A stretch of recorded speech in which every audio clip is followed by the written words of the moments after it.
Thanks very much, Cathaoirleach. Minister, this question is in relation to negotiations with the various religious orders, and if there's any negotiations also with any of the pharmaceutical companies in regard to their contribution to the Mother and Baby Institution Payment Scheme. How many meetings roughly have been held to date? And what actions does yourself or your department intend to take outside of these discussions to ensure religious orders and pharmaceutical companies contribute to this? And when do you expect also for the redress scheme to open? Thank you, Minister. Thanks. Good morning, Chair. Thanks very much, Deputy. So the Commission of Investigation into Mother and Baby Homes made significant findings in relation to the failings of the state and religious bodies who together ran mother and baby and county home institutions. And the Government believes that all relevant parties have a collective responsibility to respond to the legacy of these institutions.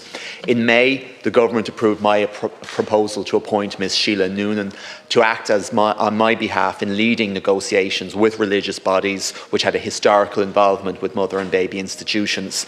This was with a view to securing a financial contribution towards the cost of the payment scheme, and it followed on from a series of meetings that I myself held with the congregations and other religious bodies. These negotiations, while ongoing, are being treated as confidential. A full report will be provided to Government once the negotiations are concluded. In relation to the pharmaceutical companies, following the publication of the Commission of Investigation's final report, I had a meeting with GlaxoSmithKline, the lead entity in many trials, and conveyed my view that all relevant parties had a moral and an ethical obligation to take appropriate action in response to the report. I urge them to consider the failures laid bare in the Commission's report and respond appropriately given their corporate responsibilities. Ultimately, it's a matter for GSK to decide what action they take or remedy the offer, having considered the Commission's findings. I'm aware that GSK have since publicised arrangements for persons wishing to access personal information which may be contained within their corporate archives. And Deputy, just to inform you, intensive work is underway to establish the administrative systems and structures required to open the payment scheme to applications. The conclusion of this work is an absolute priority for myself and for the department, and my officials are working to ensure the scheme can open in Q1 of 2024. Thanks, Cathaoirleach. Thanks, Minister. So the reason I raised this is, so Sheila Noonan was appointed in July. Is that correct? July, and we're 6 months in since then, and it would seem like it's very frustrating for people listening to this because the religious orders played such a role in that part. Ultimately, I accept it was the responsibility of the state, and believe that's the key part to it. However, it's really difficult to even think that someone had to be appointed for negotiations. They have to acknowledge their role, and I would say that they have acknowledged their role by publicly apologising, and same with the pharmaceutical companies. And I just wanted to know, can we look at other models? There was a situation similar to this in Australia where they looked at amending legislation or amending in relation to kind of statute of limitations, because basically it forced the religious organisations to accept that they would be spending years in court and ultimately people would be owed money. And I think we need to look at something like this. I accept that person was appointed in good faith, but 6 months later, and I also accept as a former trade union official, you can't always talk publicly about negotiations, but we're 6 months down the road and really we haven't heard anything about exactly what's happening. Is there any figures on the table? Is there any money being talked about? And I think it's really important for people. Apologies for going over time, Cathaoirleach. Thanks, Deputy. And can I first of all say I recognise the frustration in terms of not much being said publicly about this.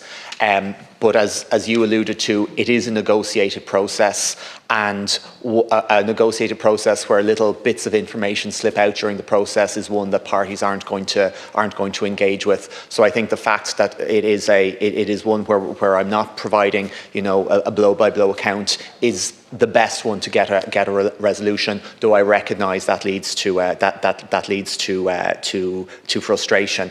This process will end and a report will come to government in terms of what offers have been made in terms of a contribution. Government will have to make a determination then if we see that as acceptable. If we don't see it as acceptable, Deputy, we'll have to consider our options at that point. But I do think it is appropriate that we allow a negotiation take place place and see what offers come in, but also, of course, reserving the right to take other actions if we're dissatisfied.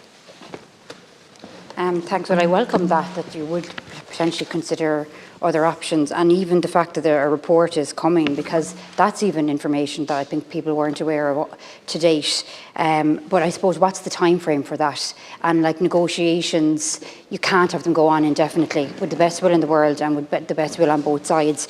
It's unfair, and you know, the cynical part of me would say that are the religious organisations just, you know, kind of pushing out the clock in relation to this, and that doesn't even get into the fact that the pharmaceutical companies they're not, obviously not included in that. And has the government looked at any other ways, or will it look at other ways when the report comes back in relation to the religious organisations, as to how we can ultimately, you know, force those two bodies to pay up what they should for the horrific human rights abuses that they inflicted on people? And just really briefly, in relation to the time frame, I know you said you were working to get the admin part of it up and running, but just even to give the opportunity to say to survivors out there, again, to reiterate that they don't need legal assistance.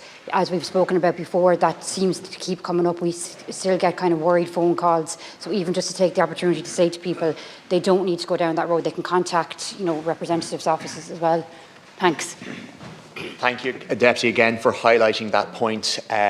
No legal advice and no former resident needs to hire a solicitor in order to access this scheme. I know it is being advertised by certain companies. That is not necessary. Once the scheme is opened, there will be a very extensive public information campaign, so we will let people know when it is open and how to apply, and there will be assistance there for people in terms of advice through the office set up to give advice to people how to apply. In terms of the other points that you raised, Deputy, I would hope that we will have I suppose a clear final conclusion in terms of the negotiation part in the first half of next year.